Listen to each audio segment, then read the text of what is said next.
We're going to be doing another spinal extension building on what we did before with Sphinx. This is called seal pose. So once again, we're going to find ourselves on the floor, on our stomachs.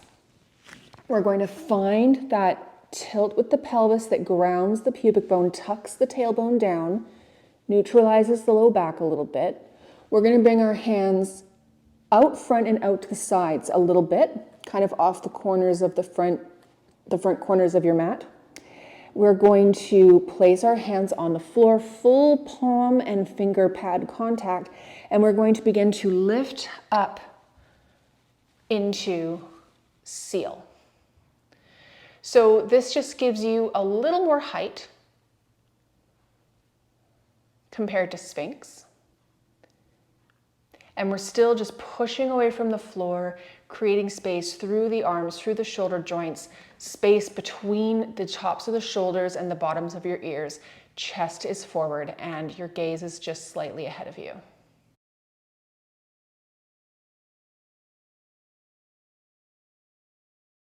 So when doing back extensions, we want to begin to foster some strength along the back line, especially since a lot of the times in our day-to-day life, we tend to be kind of forward.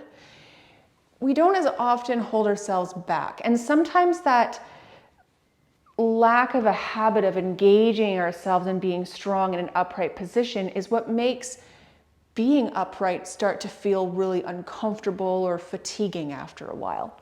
So we're going to begin to work on that a bit today by, once again, coming into a face down position on the floor.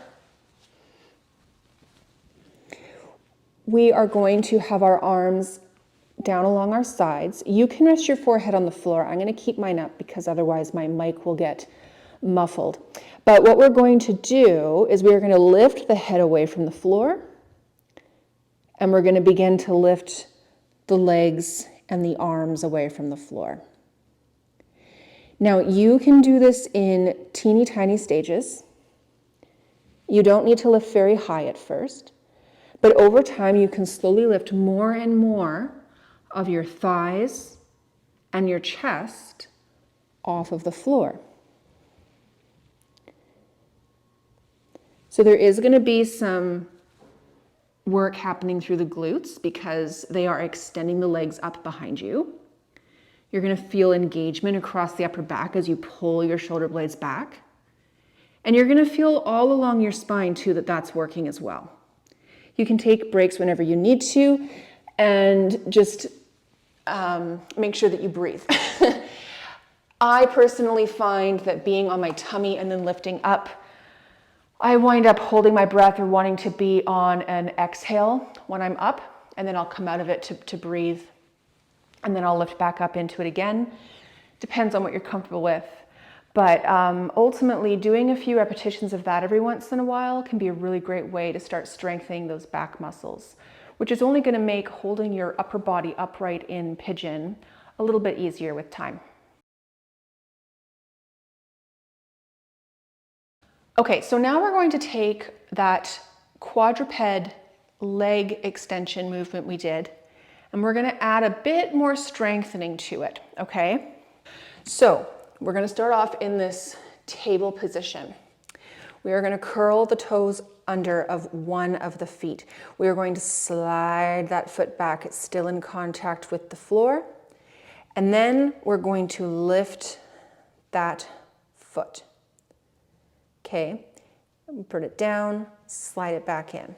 Now, something really important to note with this, and you can watch what I do here to see what I mean.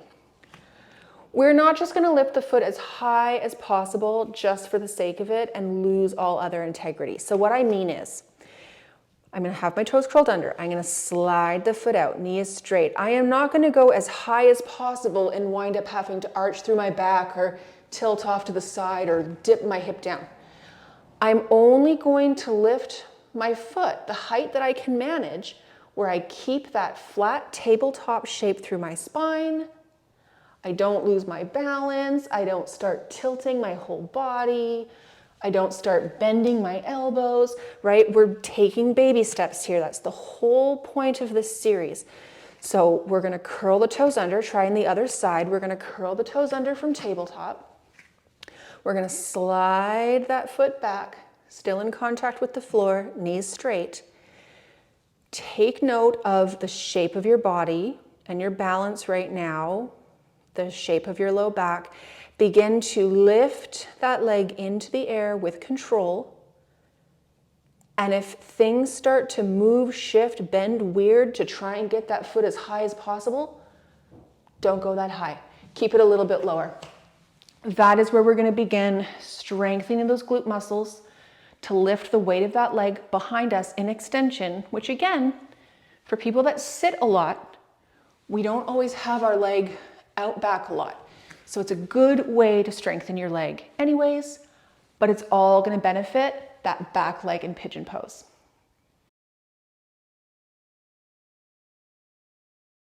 All right, so now we're going to start looking into some lungey type positions just to get some stretching happening through the quads and through the hamstrings. This is going to be helpful for different aspects of pigeon, not even just being in pigeon, but also for the position you might be in before pigeon, so that it makes transitioning from one to the other feel a little more accessible. I do highly recommend using 2 blocks for this one. I personally like to create as much space in my body as I can and make things as comfortable and accessible as possible as I can. So basically we're going to start off in a hands and knees position, except we have some arm extensions going on here. We've got extra long arms because of the blocks, okay? But I'm essentially in a table pose. One foot is going to step forward somewhere between the blocks. And you can finesse how far apart your legs can be, depending on how much flexibility you have available in your body. What I like about using the blocks is it allows me to keep my spine pretty straight, okay?